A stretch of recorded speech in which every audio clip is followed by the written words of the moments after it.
سامعین، سیدنا صدیق اکبر رضی اللہ تعالیٰ عنہ کے شان میں منقبت ہے کہ نبی علیہ السلام نے آخر وقت میں فرمایا، یا اللہ جن لوگوں نے کلمہ پڑھا ہے سب کا احسان کا بدلہ سے دے دیا گیا ہے۔ صدیق وہ شخص ہے جو قیامت کی صبح تک اسلام کے احسان ہے۔ تو اللہ تعالیٰ نے صدیق وہ شخص ہے کہ جس پہ اسلام کے اتنے احسان ہیں کہ میں ادا نہیں کر سکا۔ صدیق جانے تو خدا جانے۔ تو صدیق اکبر رضی اللہ تعالیٰ عنہ دنیا میں بھی نبی علیہ السلام کے ساتھ تھے، اور دنیا کی زندگی ختم ہونے کے بعد قیامت تک نبی علیہ السلام کے ساتھ ہیں۔ ان کا بستر، ان کا سونا، ان کا نبی علیہ السلام کے پاس جانا، اس پہ ان کی شان میں چند اشعار آپ کی خدمت میں پیش ہیں کہ آپ کی شان اور آپ کا مقام نبی علیہ السلام کے ساتھ کتنا بلند مقام ہے پایا صدیق نے،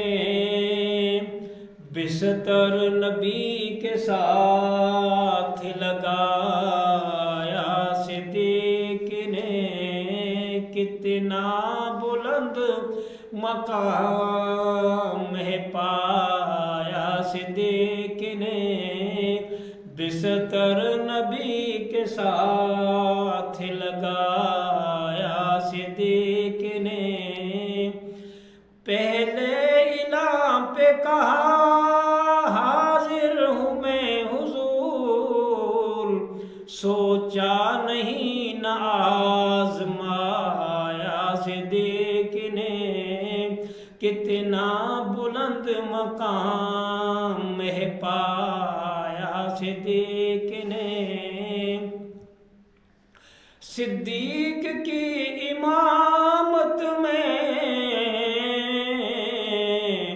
حیدر ہے مقتدی، صدیق کی امامت میں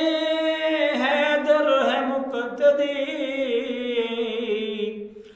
زہرا کا خود جنازہ پڑھایا صدیق نے، زہرا کا خود جنازہ پڑھایا صدیق نے، کتنا بلند مقام ہے پایا صدیق نے۔ آقا نے سب کے قرض ادا دنیا میں کر دیے، آقا نے سب کے قرض ادا دنیا میں کر دیے، محشر کو رب سے لین بقایا صدیق نے، محشر کو رب سے لین بقایا صدیق نے، بستر نبی کے ساتھ لگایا صدیق نے، طاہر اول امام جسے آقا بنا گئے، مسند نبی کو خوب سجایا صدیق نے، مسند نبی کو خوب سجایا صدیق نے، کتنا بلند مقام ہے پایا صدیق نے، بستر نبی کے ساتھ لگایا صدیق